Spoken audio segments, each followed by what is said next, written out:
kita beli gorengan, bungkusnya tuh artikel majalah cara cepat mencari uang dengan menjual sate gagak 1 tusuk 1,5 juta. Makhluk-makhluk itu turun, perasaan rame lah. Tapi baris. Dan duitnya pada waktu itu memang asli. Saya kasihin ke Asep masukin duitnya di karung. Saya tumpahin kan Mang. Itu isinya sejenis daun nangka lah. Saya lihat ada yang bawa semacam biji kecil tapi gedenya tuh di bawah kacang hijau. Lalu sama Aki itu dilihat, itu katanya buat pengasihan, kekebalan dan lain-lain. Nah itu langsung dicoba dan memang kita kebal. Dicoba. Pakai apa silet? Di komplek kuburan keramat, malam terasa sepi. Asap dupa naik mengepul ke langit yang tinggi. Tusuk sate gagak diputar di atas bara panas. Api menyala mengeluarkan aroma wangi yang khas. Wahai sosok tak kasat mata, penghuni makam, belilah sate gagak ini dengan harta yang nyata. Dagangannya laris dan uang datang terus-menerus, tanpa tahu petaka yang menunggu kerabat Mas Agus.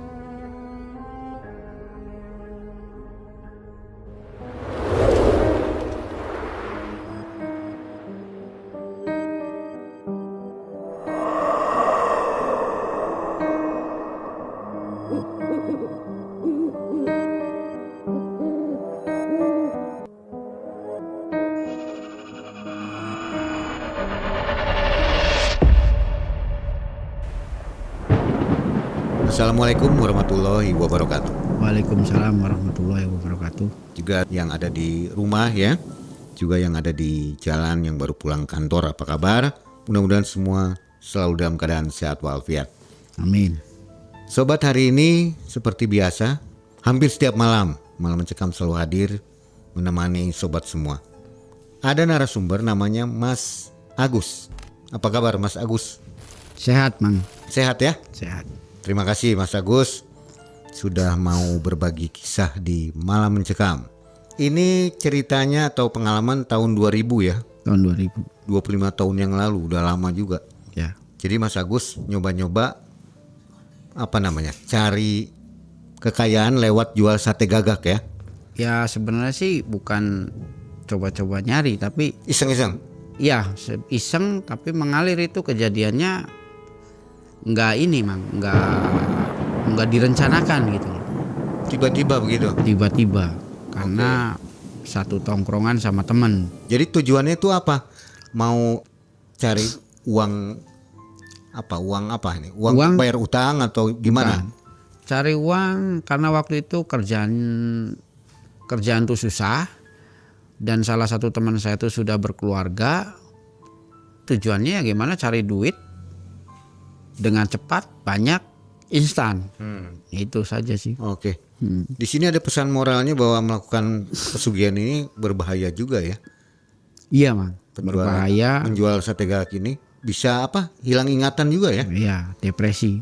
Oke, jadi sobat hati-hati. Makanya yang belum tahu kita coba dengarkan kisah dari Mas Agus ini. Kegiatan apa Mas Agus? Saya pialang saham Pak. Wih, luar biasa. Gimana ya, profit terus ya? Ya dengan pembacaan fundamental dan lain-lainnya insya Allah sih profit ya? Karena saya udah lama juga. Oke, baik sobat yang suka main-main candlestick ya boleh nih nanti ngobrol dengan Mas Agus ya. Oke, Malam Mencekam, semakin malam semakin mencekam. Ini dia Mas Agus.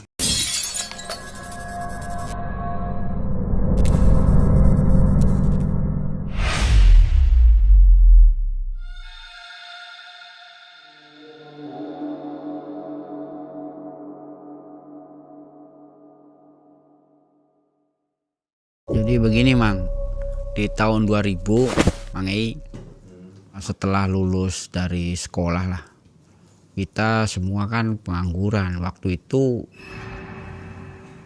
zamannya susah nyari kerjaan ya. Susah nyari kerjaan. Kita sering kumpul-kumpul sama teman, intinya di base camp lah. Jadi ini semua belum punya kerjaan ceritanya. Belum punya kerjaan, Kita di base camp sering kumpul. Setiap malam ya ngebahasnya masalah kerjaan, masalah gimana masa depan. Jadi ada salah satu teman saya, sebutlah Asep Mang, karena nama ini sudah disamarkan. Jadi si Asep tuh pernah bercerita gini, Mas, gimana ya? Ini saya punya tanggungan katanya. Punya tanggungan, punya istri, kerjaan susah. Ya kata saya, gimana ya? Ya gimana caranya kita cari duit cepat, instan, banyak gitu loh. Ya, saya nggak tahu kalau begitu sih. Teman-teman ketawa nih. Wah kamu itu katanya. Makanya jangan nikah dulu. Beberapa hari itu ya masih nggak ketemu. Tapi kita masih sering kumpul lagi. Sering kumpul sama teman-teman saya tuh. Ya membahasnya bolak-balik itu. Sambil ngopi, sambil makan gorengan. Lalu suatu saat tuh kita beli gorengan. Bungkusnya tuh artikel majalah yang memuat bahwa cara cepat mencari uang dengan menjual sate gagak di kuburan kuno atau hutan yang angker. Majalah nih ya. Majalah Itu masih ramai. Iya, tahun itu masih ramai. Akhirnya saya baca tuh Mang. Waduh persyaratannya begini, tapi ini nggak ada tumbalnya kata saya kan. Jadi setelah saya baca di majalah itu, lalu saya bilang sebutlah nama Asep Mang, namanya sudah disamarkan. Si Asep ini saya tunjukin nih, yang ini aja kata dia. Dia ketawa, bener enggak? Ya bener kalau kamu berani sih, tapi saya harus cari orang yang bisa mengarahkan kata saya. Karena ini bahaya nih, tetap aja kalau kita lakuin sendiri. Kalau kita lakukan sendiri, ya saya kata orang tuh nggak bener gitu. Kalau nggak ada gurunya tuh bakal nggak bener. Ya sudah katanya. Kita sepakat nggak?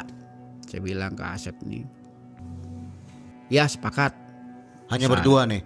Ya. Yang lain nggak ikut. Yang lain nggak ikut. Yang lain nih dianggapnya kita ngomong apalah nggak didengar gitu loh Bang. Dia bilang ya sudah kalau sepakat nanti saya cari-cari tahu di mana tempatnya, lalu persyaratan ini benar enggak dan diarahkannya seperti apa. Oke Mas katanya, saya tuh sudah kepepet kata dia.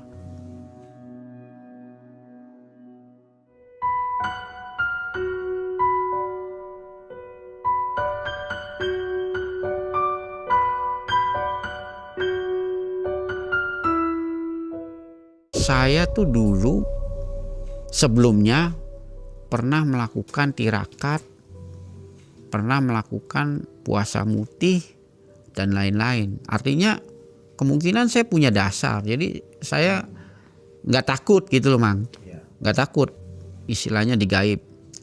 Tapi justru saya menyaksikan teman saya ini. Cuman saya tanya sekali lagi, teman saya tuh sudah siap. Siap nggak? Siap.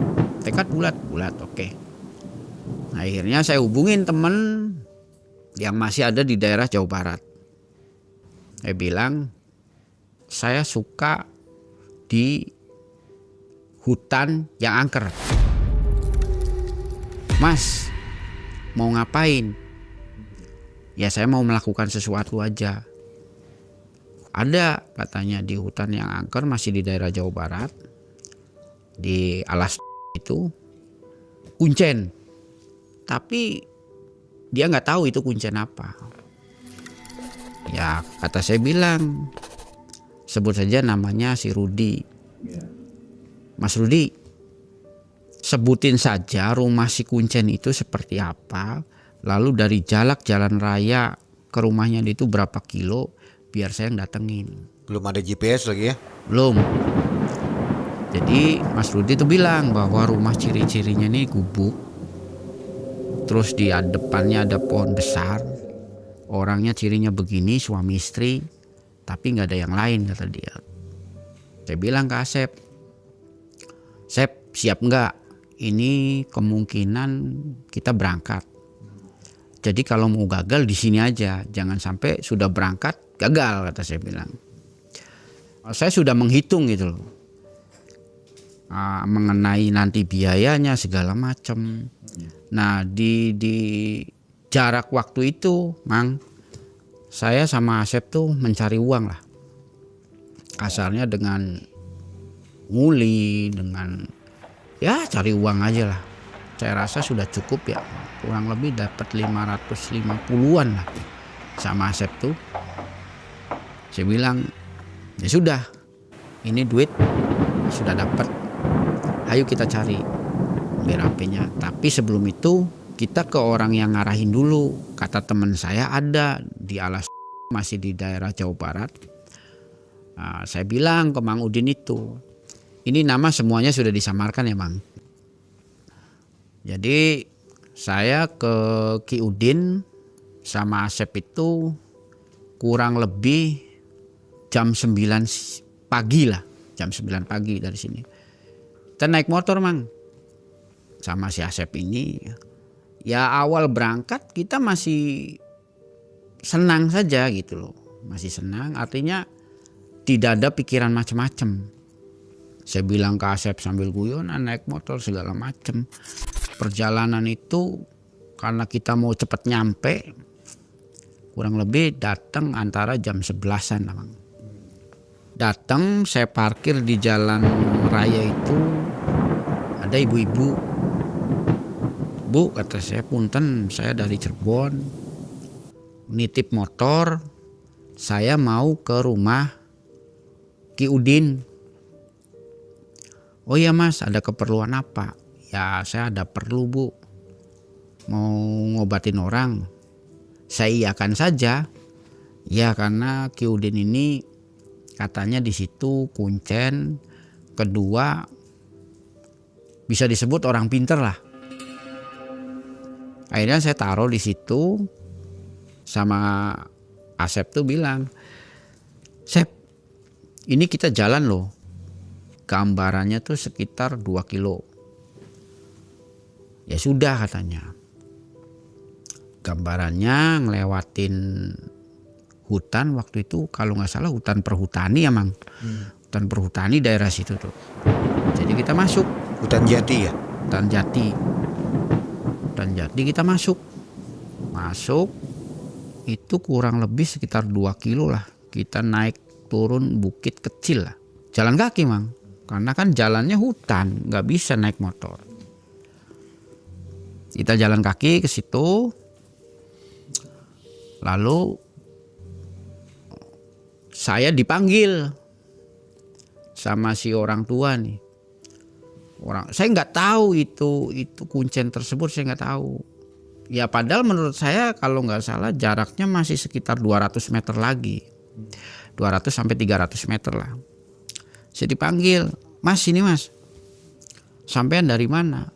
Dari Cirebon. Karena itu kakek-kakek ya, pakai kolor. Bisa disebut saya bilang itu petani lah, bukan orang pintar gitu loh. Saya dari Cirebon ada keperluan sama Ki Udin. Rumahnya di mana? Ya si Ki Udin itu ngomong ke saya, emang keperluannya apa? Ya ada perlu saja, sangat penting kata saya. Lalu ngobrol di situ sebentar, sekarang 10 menit lah. Dia tunjukin tuh rumahnya. Itu rumah gubuk itu katanya. Nanti ada nenek, kamu ke situ aja, itu rumah Ki Udin. Saya berangkat kan sama Asep. Ayo Sep, itu bentar lagi, dikit lagi. Nah, ketika masuk, saya ketok. Punten, Assalamualaikum. Datanglah nenek-nenek. Kalau nggak salah pakai bahasa Sunda deh. Kumajang. Ini nek kata saya dari jauh tamu mau ketemu sama Ki Udin, ada keperluan apa? Ya mau ngobrol aja, saya bilang itu, karena saya rasa saya nggak mau juga banyak tahu orang gitu kan. Dan si Asep ini selalu di belakang saya. Habis itu, bentar ya kata nenek, minumnya teh anget aja ya, nggak ada apa-apa. Ya nek nggak apa-apa, tunggu sebentar. Sekitar 10 menit lah, si Aki itu datang. Saya kaget kan, Mang. Kagetnya kenapa? Ternyata si kakek itu tuh orang yang tadi saya temuin di hutan itu. Yang tadinya orang itu pakai celana pendek, pakai baju kaos oblong, pakai topi koboi.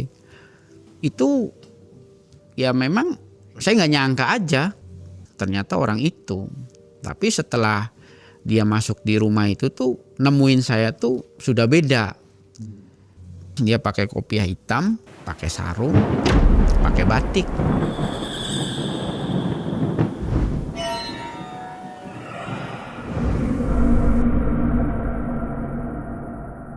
Kata saya, kakek Ki Udin. Iya dek katanya. Oh berarti yang ketemu tadi kata saya kan. Iya katanya. Kamu dari Cirebon? Iya. Saya mau bicara banyak ya kata saya. Ya sudah. Ayo masuk. Saya masuk dalam kamar. Kalau nggak salah kamarnya tuh masih geribik, Mang. Masih geribik. Di situ tuh ada temboknya tuh Bung Karno. Sebelahnya Nyi Loro Kidul.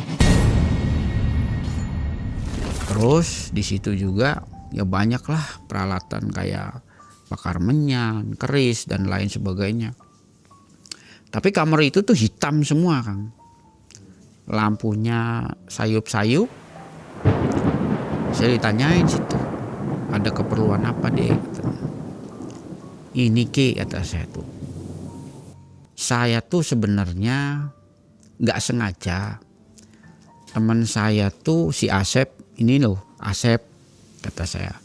Asep ini bilang ke saya bahwa Mas, karena ini teman sekolah, gimana ya caranya cari uang yang cepat, banyak, tapi instan. Nah suatu saat saya nemuin artikel ini Mang. Artikel itu tuh berisi tentang cara mendapat uang banyak, instan, cepat. Karena Aki itu nggak bisa baca ya Mang. Aki itu nggak bisa baca. Jadi coba saya terangkan. Artinya persyaratannya nih begini bener enggak. Jadi saya bacain tuh. Persyaratannya tuh burung gagak, kopi manis, kopi pahit, teh manis, teh pahit, makanan 7 rupa, kembangnya 7 rupa, kayak bunga kantil gitu-gitulah. Minyak misik hitam kalau nggak salah. Terus Aki itu, sudah Mas neranginnya, udah. Si Aki itu bilang ke saya, Mang, kalau gitu ini benar, tapi ada resikonya. Loh kok Ki kata saya, resikonya apa?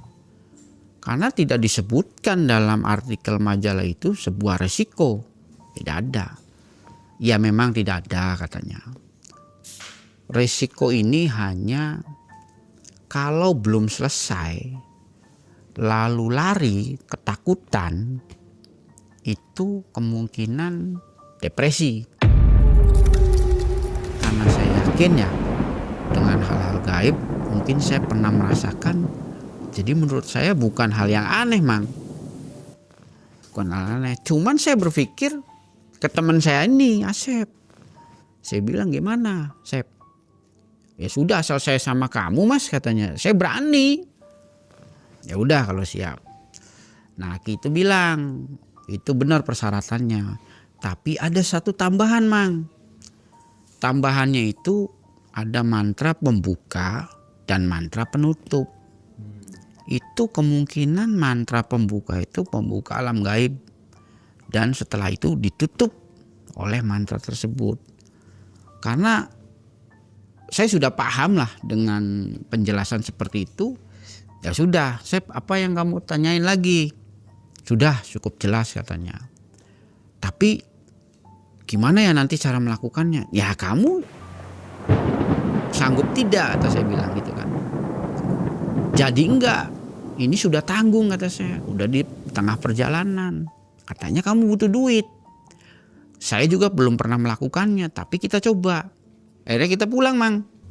Dengan sudah jelas semua. Tapi dalam perjalanan tuh hati saya berkecamuk. Saya pikir gimana ya ini melakukannya?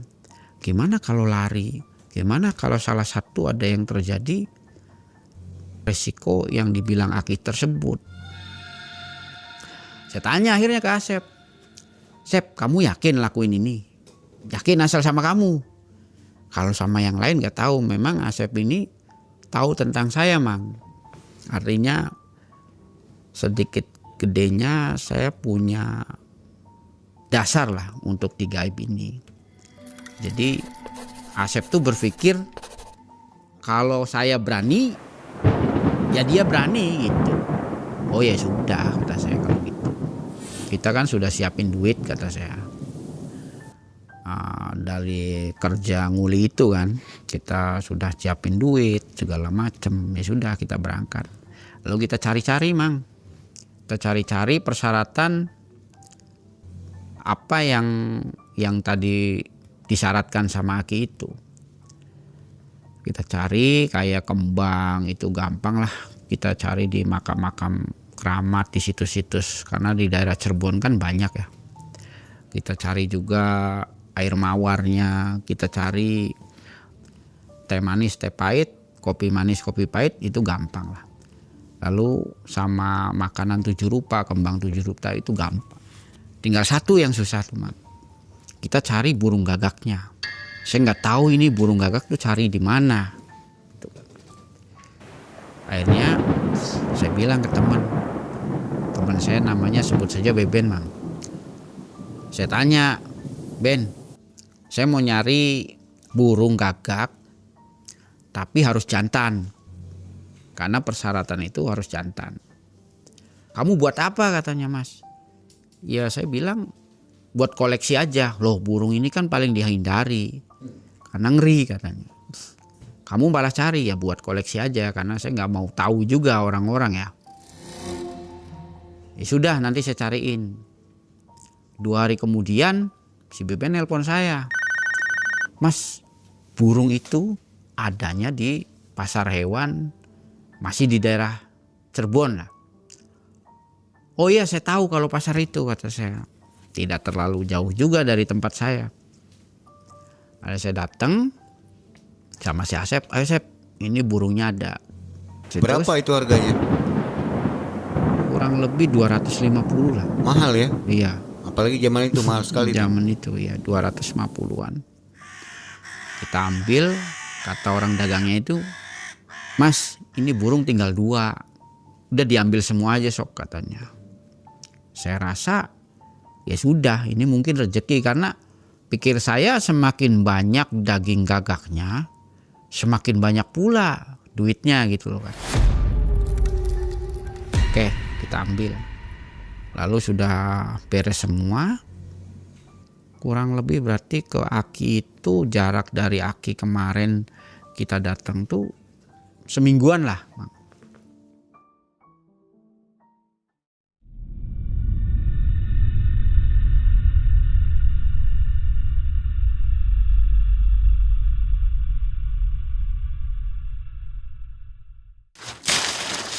Ai, itu topinya bagus sih, malah mencekam.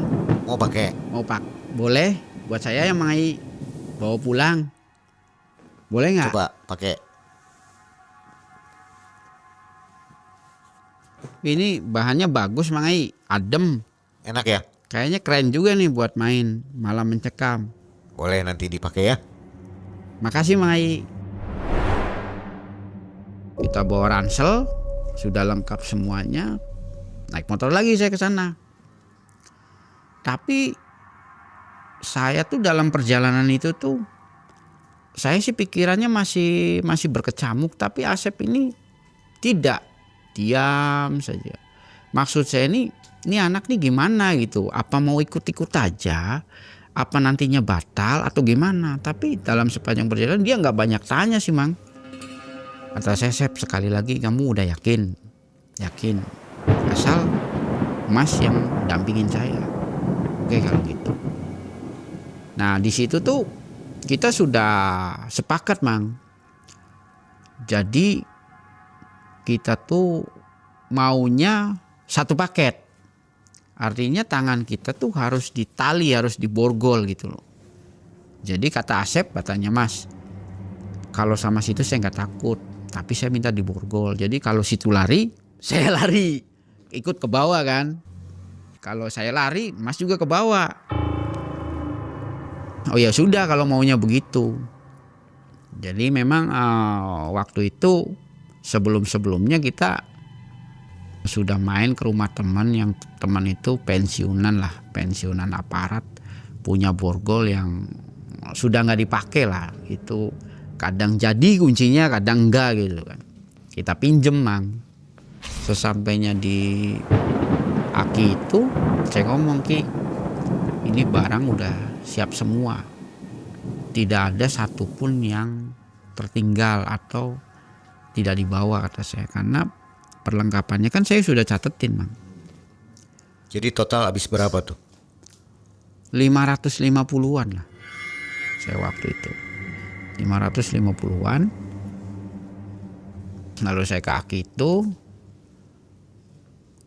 Kamis malam Jumat, karena memang harinya ditentukannya itu.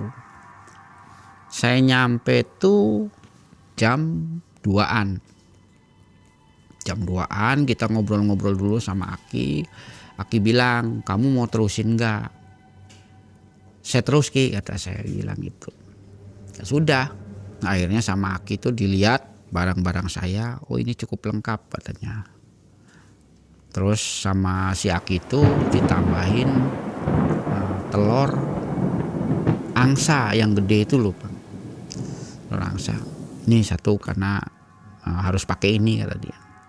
Terus saya diajarin mantranya karena saya, wah kalau ini nggak hafal Ki, karena mantranya itu kejawen. Ya udah kalau begitu dicatat aja, kita nyatet segala macam. Jadi persiapan itu memang sudah matang Bang. Udah dicatat segala macam. Ya sudah berangkat.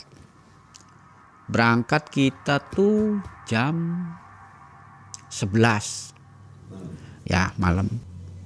Saya bilang ke Aki, Ki, kita nih sebenarnya benar-benar apa ya, ini tuh iseng mencoba, dan kejadiannya memang nggak direncanakan. Jadi saya minta Aki tolong diantar titiknya di mana tempatnya. Oke kata Aki bilang. Tapi si Aki itu nggak minta loh Mang. Maksudnya nanti kalau berhasil minta sekian. Dia bahasanya ya sudah, saya hanya membantu gitu loh, memfasilitasi. Setelah itu dipilihlah di situ tuh kalau nggak salah ada kuburan tua. Kuburan tua zaman kolonial lah atau zaman penjajahan. Tapi sudah jelek kuburan itu. Memang tempatnya tuh saya rasa kayak apa ya, orang Jawa bilang mah singup lah. Angker gitu. Angker. Di sini Mas katanya tempatnya. Itu jauh dari desa ya? Jauh dari desa itu. Nanti Ki jangan pulang dulu. Apa dulu nih yang saya lakukan? Karena itu apa, daging gagak itu sudah disembelih lalu sudah ditetel-tetel, tinggal ditusukin. Saya nusukin di situ, tapi sambil bakar kemenyan supaya katanya hawanya tahu bahwa kamu tuh sedang berjualan. Oh ya sudah kalau kayak gitu. Lalu sekitar jam 11.25 si Aki itu pulang Mas, karena saya sudah tahu semua. Kita sudah persiapan nusuk selesai, lalu menyanyi siap segala macam, barulah kita lakukan. Si Asep tetap di belakang nih. Tapi keadaan borgol sudah dipasang. Kita bakar kemenyan. Dibacainlah mantra, karena saya nggak hafal, ditulis itu saya bacain mantra. Pakai kejawen tuh. Suguhannya sudah semua di situ. Makanan 7 rupa, kembang, serta ada kopi manis, kopi pahit. Semua lengkap lah. Kita baca mantra. Saya tunggu tuh kurang lebih 7 menitan. Itu ada fenomena alam yang saya rasa itu nggak biasa gitu. Jadi tempat saya sama si Asep ini sama si Panggangan, lalu siapin karung buat wadah duit, itu terjadi angin kenceng. Angin tuh kenceng, tapi herannya adanya di atas kepala saya aja sama Asep ini. Si Asep tempat duil-duil saya. Ya mungkin inilah pembuka gaibnya.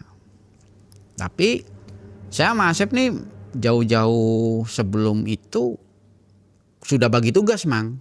Bagi tugasnya nih Asep bilang, saya yang bagian terima duit, kamu yang bagian ngipasin satenya. Ya sudah, kata saya.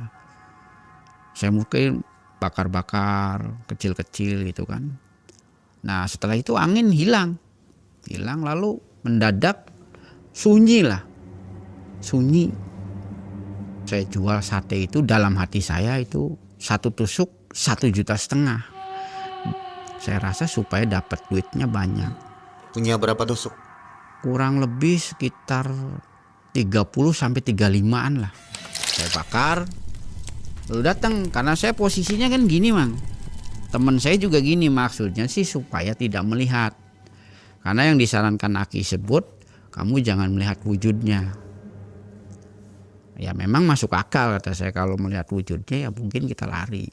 Jadi yang kelihatan tuh model kaki sampai paling seginilah. Saya lihat gitu. Makhluk-makhluk itu turun, perasaan rame lah. Tapi baris itu. Baris. Ya saya kasih, dia pakai isyarat saja, misalnya pakai jari 2 gitu, saya kasih 2.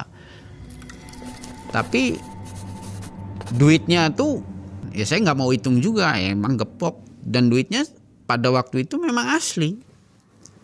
Jadi saya masukin lagi, saya kasihin ke Asep masukin duitnya di karung. Jadi kalau dia tunjuk 2, saya kasih 2. Tapi rata-rata sih segitu sih, paling banyak paling belinya 5 lah. Hanya kita menyebut mau berapa begitu ya? Iya. 1 tusuknya. Kata saya berapa, kalau dia nyebut gini ya saya kasih 2 gitu. Kalau dia nyebut gini saya kasih 3. Dan itu memang tertib, rame. Si Asep juga udah senang, Mas ini duit udah 1/2 karung katanya. Ya sudah, kata saya, kan kata si Aki ini kita selesainya jam 2.45. Sedangkan itu masih jam 1.25 kan. Jadi saya rasa masih lama. Terus tusukan sate itu juga lumayan masih banyak lah. Kalau nggak salah masih 14-an tusuk. Tapi setelah itu jarang. Terus ada lagi yang turun lagi, ya begitu lagi, beli lagi. Ada jam-jam rame itu ya? Iya, jam-jam rame, jarang lagi. Saya rasa itu tinggal antara 7 tusuk. Duit sudah banyak ya, Mang. Karena itu kan pakainya gepok-gepokan semua, duit banyak. Asep duil-duil saya. Gimana? Belum waktunya, kata saya, nanti ada resiko. Tapi si Asep nih mungkin penasaran gitu loh. Penasaran dengan dia mau cepat pulang, antara mau cepat pulang karena dapat duit banyak, dan sosok ini gitu loh, sosok gaib-gaib ini. Ya saya lihat sih ada yang kakinya berbulu, ada yang 1, ya macem-macem lah. Karena saya lihatnya sebatas dari sini, dari atas pusat sampai ke bawah.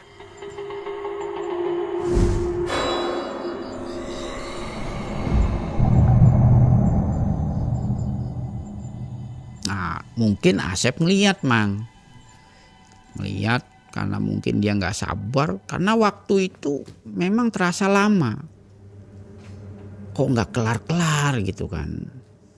Acuannya dari si Ki Udin ini karena sudah dikasih tahu.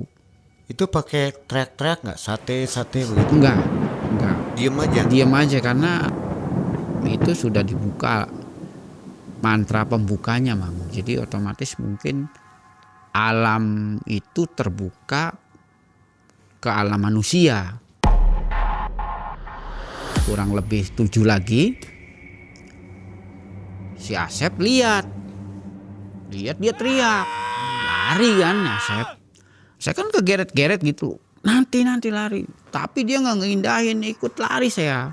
Jadi semua ketinggal. Ngelihat apa dia? Katanya makhluk gede, tinggi, terus badannya berbulu, matanya merah, ngajak salaman. Tapi posisi dia tuh duduk, si Asep berdiri gini, jadi kan ngeliat Mang.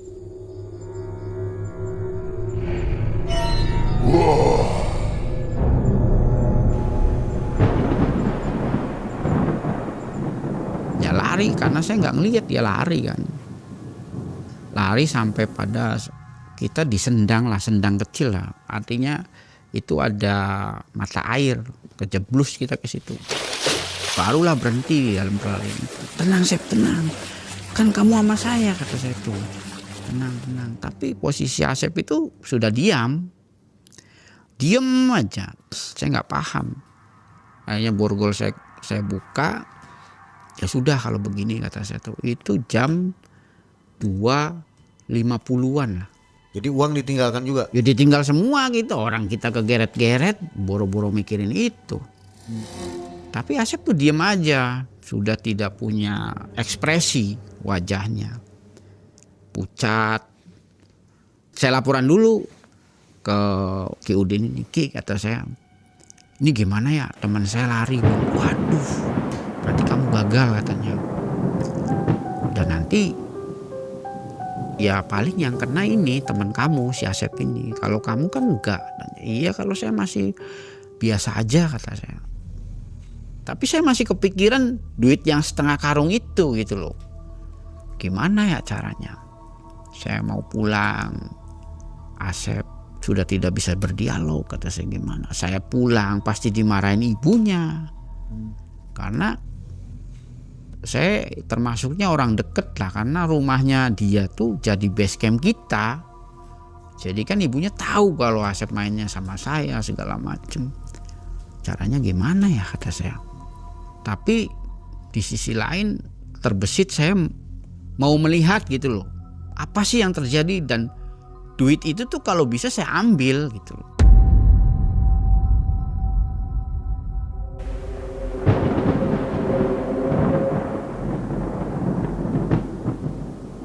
Jam 7 pagi saya nggak bilang ke Aki, nggak bilang ke Asep, cuman saya bilang, Ki, ini titip teman saya di sini. Saya mau pergi dulu, ada yang ketinggal, kata saya. Saya ke situ kan Bang, sendirian. Kalau saya sudah tanggung, ini sudah tanggung gitu loh. Jam 7 ke situ saya datang, semuanya berantakan Bang. Dari pembakaran segala macam itu sudah berantakan. Dan banyak jejak-jejak. Ya mungkin jejaknya saya sama Asep, mungkin yang lain juga, tapi banyak jejak-jejak yang sudah nggak karuan lah. Yang saya incar tuh karung itu, karena saya tahu itu isinya duit, itu loh. Saya liatin semua, udah nggak ada yang berarti. Saya ambil tuh karung, saya tumpahin kan Bang. Nah, itu isinya sejenis daun nangka lah. Padahal kok waktu malam itu duit, kenapa ini daun? Tapi ada salah satu daun yang waktu itu banyak semut gitu loh. Dan salah satunya ada ratunya. Di semut itu saya lihat ada yang bawa semacam biji kecil, tapi gedenya tuh di bawah kacang hijau, warnanya putih.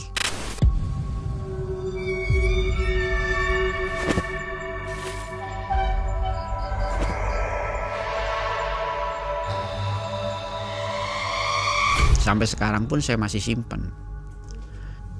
Jadi, Ada itu? Ada fotonya ya? Ada fotonya. Kebetulan saya lagi nggak bawa ya. Nanti kita tayangkan boleh ya? Boleh. Ada fotonya itu, kecil. Itu mustika tuh ya? Kalau Kemungkinan Mang, mustika.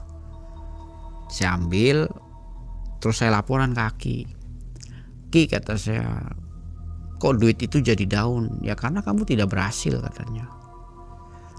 Kalau selamat saja sudah mending.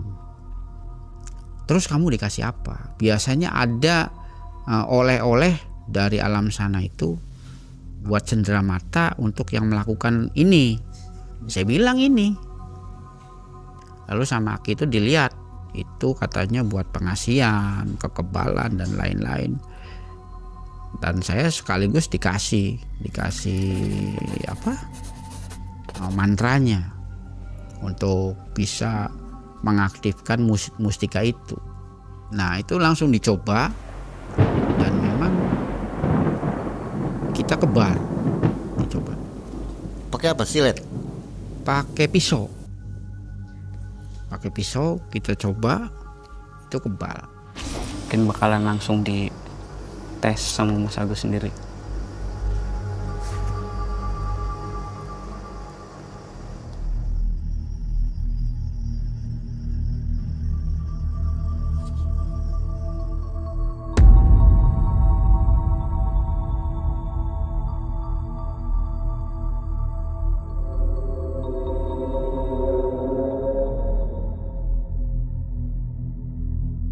Ya sudah, berarti ini yang kamu dapatin, kata Ki Udin kan.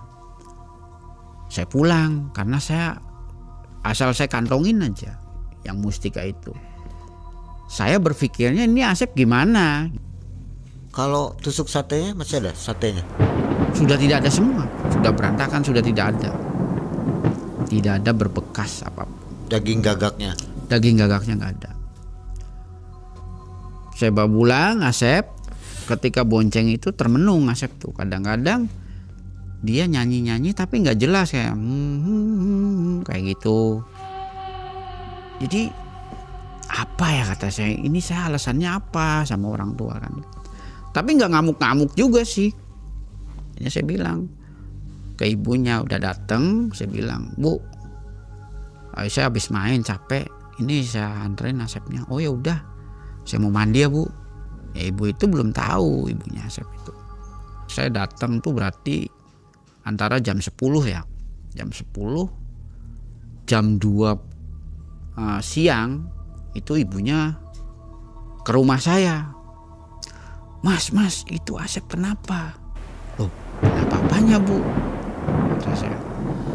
Itu piring katanya, piring tuh dimasukin ke sumur. Saya nggak tahu, kata saya tuh. Terus dia ngejar-ngejar kucing katanya. Kucing itu dibilang sayang. Jadi kayak ngelihat cewek dia tuh. Terus kadang diem aja katanya. Kenapa ini? Kamu diajarin mabok kecubung? Gak tahu Bu, soalnya kata saya Asep tuh di sana main sama temen. Sayanya ditinggal, kata saya. Saya bilang begitu aja. Karena ya saya takut juga Mang, artinya saya takut disalahin gitu loh ya, berbagai macam pikiran kalut kan. Saya ini gimana ini nih Asep tuh. Terus akhirnya tahu si ibunya tuh, karena itu bukan mabuk kecubung, 3 hari nggak sembuh. Wah, ini harus dibawa ke kiai katanya.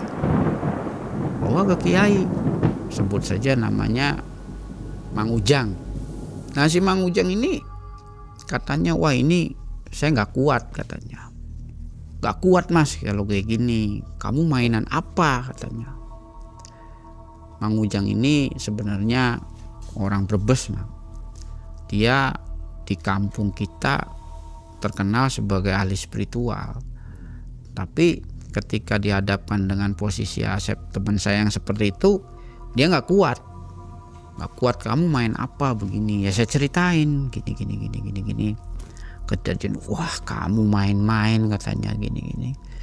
Ini nih mas katanya, hanya raganya saja, jasadnya saja, tapi jiwanya itu tersandra di alam sana.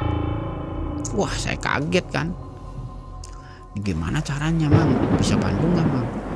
Ada katanya teman saya, kakak seperguruan, ada di daerah Garut, namanya Mang Darwin. Tapi kamu harus naik turun gunung karena adanya di Sancang.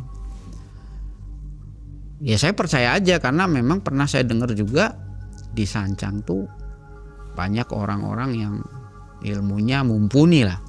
Cuman saya atur waktunya ini gimana. Terus biayanya berapa? Saya bilang kan. Tapi kata Mang Ujang itu, udah itu mah sedikasihnya, dia mau membantu, tapi insya Allah dia bisa katanya. Ya sudah, saya bilang ke ibunya, Bu, gini aja, saya butuh teman satu lagi, barangkali kita nih di motor kita nggak tahu dengan kondisi begini kan, ngamuk-ngamuk tidak gitu loh. Ya udah katanya, dibawalah teman saya satu, sebut saja namanya Nano. Jadi kita dari sini ke sana tuh naik motor 3-an mang. Wah naik motor juga saya nggak karuan. Ya mustika itu saya kantong udah nggak kepikiran lagi sama saya. Di Sancang, di Garut, kebetulan saya punya teman juga di Garut. Saya tanya-tanya ke beliau bahwa ada nggak orang yang namanya Ki Darwin, dia spiritual putih, lalu ciri-cirinya begini, rumahnya di mana, kata saya. Oh iya itu terkenal mas katanya, tapi orang itu kalau dia mau ya mau, tapi kalau enggak ya nggak bisa dipaksain katanya, dan tidak nggak usah mikirin duit mas, orang itu sih mau bantu katanya.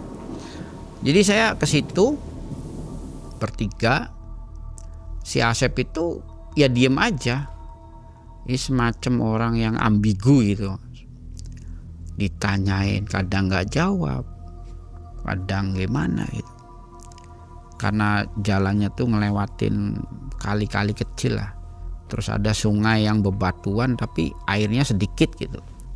Disitulah saya ketemu mang, rumahnya Ki Darwin itu, Abah Darwin lah kalau disebut sama orang situnya. Saya ceritakan, Bah punten saya nih main-main sama temen, tapi saya juga nggak niat, nggak sengaja, memang itu kebetulan saja terjadi itu loh. Dan kejadiannya seperti ini, dia lari melihat makhluk tinggi besar, matanya nyala gitu kan, terus terjadi seperti ini. Tapi saya sendiri nggak efek sih bah, kata saya. Ya sudah kata dia, kamu di sini ya 3 hari katanya. Alhamdulillah kata saya, kamu nginep di sini 3 hari, siapin kelapa nunggal. Kelapa nunggal itu kelapa yang isinya satu pohon tuh cuman 1 mang. Wah ini persyaratan yang sulit juga kata saya. Jadi saya cari-cari tuh di Garut, nggak ada. Kebetulan waktu itu saya ketemu teman yang kerjanya di Garut itu, punya teman juga di Tasik, katanya ada. Ya sudahlah kata saya, ini tolong saya sudah tidak mampu lagi untuk membayar, tolonglah bantu saya, ke teman saya bilang. Akhirnya dapet tuh kelapa nunggal. Di situ dibuka sama si Aki Darwin, si Abah Darwin. Lalu pada malam pertama itu cuman diwiridin mang. Malam pertama itu diwiridin sampai minum air putih yang sudah diwiridin. Tapi memang Asep setelah itu menurut saya makin parah. Dia ketawa, wah gitu. Kadang dia ngelamun, makin parah lah menurut saya, ini benar nggak bisa sembuh kata saya. Tapi malam kedua itu dia disuruh mandi kembang. Jadi mandiin kembang sama Aki. Saya tahu jelas itu karena ya saya mendampingi terus, sedangkan teman saya di bilik dimandiin. Ya kadang-kadang dia ngomongnya suara nenek-nenek, hilang lagi. Lalu malam yang terakhir itu disuruh minum kelapa nunggal itu. Setelah itu Asep sekitar 8 jam itu nggak sadar, man. Setelah minum kelapa nunggal nggak sadar aja ada. Kata saya, ini gimana orang tuh ya? Kata saya, Bah, Ki, ini orang gimana? Mati kata saya. Enggak katanya, ini sedang proses. Ya sudah, saya tungguin aja. Kurang lebih jam 9-an Asep bangun. Sadar ya sadar. Tapi kayak masih pelanga-pelongo. Lalu saya tanyain, karena saya rasa itu dia sudah mulai berdialog, sudah bisa lah. Sep, kata saya tuh, selama ini nih apa yang kamu rasain? Gak tahu mas. Semenjak kejadian itu saya tuh merasa kayak dibawa jalan-jalan. Jadi dia sudah lupa habis kejadian ritual jual gagak itu, ya sudah lupa kesananya. Serasa dia dibawa jalan-jalan aja, dia nggak sadar gitu. Bah, ini benar udah sembuh, benar. Kamu jangan lakukan lagi ya. Ya sudah. Terus saya tuh ngasih duit tuh ke Abah itu kalau nggak salah mah 70.000 lah. 70.000 itu di amplop karena saya ngasihnya malu ya. Jadi saya kasih, Bah punten ini seadanya, saya nggak punya lagi. Iya mas katanya, situ jangan lagi-lagi ya melakukan yang seperti ini. Saya akuin lah Bah, karena kita tuh masih muda, masih labil. Jadi maafin saya kata saya sebelumnya, kita nyusahin saja. Lalu kita pulang. Dan memang dalam perjalanan pulang itu Asep juga ya mulai berkomunikasi. Gimana kabarnya waktu itu, saya ceritain. Oh itu gagal kata saya. Tapi saya dikasih ini kata saya. Dalam perjalanan itu. Coba lihat ya, nanti aja lah kata saya. Saya pulang. Di sini ibunya syukuran karena sembuh. Tapi saya tetap nggak mau cerita. Dan saya bilang ke Asep juga, jangan cerita ke ibunya, kata saya gitu. Sampai syukuran segala macam, saya terpikir oleh apa yang saya peroleh gitu loh kan malam itu. Saya lihat, yang saya kantongin itu sebenarnya sudah lupa man. Cuman berkali-kali saya tuh dimimpiin. Kadang-kadang sama cewek dia pakai sanggul nyender pakai batik gitu kan. Saya 3 kali berturut-turut saya mikir ini ada apa ya. Ternyata saya ingat, oh iya saya tuh bawa mustika itu.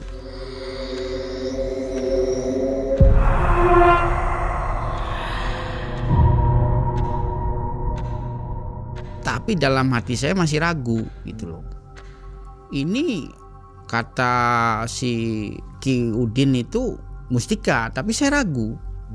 Jadi mustika itu saya buntel pakai kertas tisu, rangkap 2-3. Saya mikir semut kan bisa bawa apa aja mang. Barangkali itu sintetis dan lain-lain kan. Jadi coba saya bakar, saya bengket, saya bakar pakai tisu kan. Kalau itu sintetis atau plastik atau apapun, itu pasti lumer, meleleh. Tapi ketika saya bakar, yang terjadi itu hitam. Di mustika itu yang tadinya bening, hitam. Dan saya tanyakan lagi sama Aki Udin. Kata si Aki Udin itu, kamu cari air hujan, lalu masukin mustika itu di botol, tungguin 2 minggu. Dan ajaibnya memang benar si Aki Udin itu. warna hitam itu hilang semuanya. Lalu putih lagi seperti kristal. Semenjak kejadian itu, karena mungkin saya lupa mantra penutupnya, karena waktu itu saya diajak lari kan sama Asep. Jadi saya nggak baca mantra penutup. Akhirnya saya tuh menemukan keanehan-keanehan, Mang. Jadi semacam alam gaib itu tuh nggak lepas dari pandangan saya. Tapi saya jadikan ini sebuah anugerah, itu saja. Dari kisah ini bisa kita ambil pelajaran bahwa jual sate gagak itu berbahaya ya. Ada pesan nggak untuk penonton? Ya kalau kata saya, kalau yang belum punya pengalaman di hal-hal gaib atau semi tirakat begitu ya, memang berbahaya. Untung saja teman saya nih bisa selamat gitu loh, bisa sehat lagi.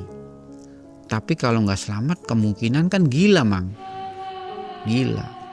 Jadi pesan saya sih gini, intinya manusia itu diuji Tuhan itu dalam kesulitan ekonomi, kerjaan, dan lain-lain. Tapi setidaknya kita masih berpasrah atau masih meyakini bahwa Tuhan kita masih membantu gitu loh.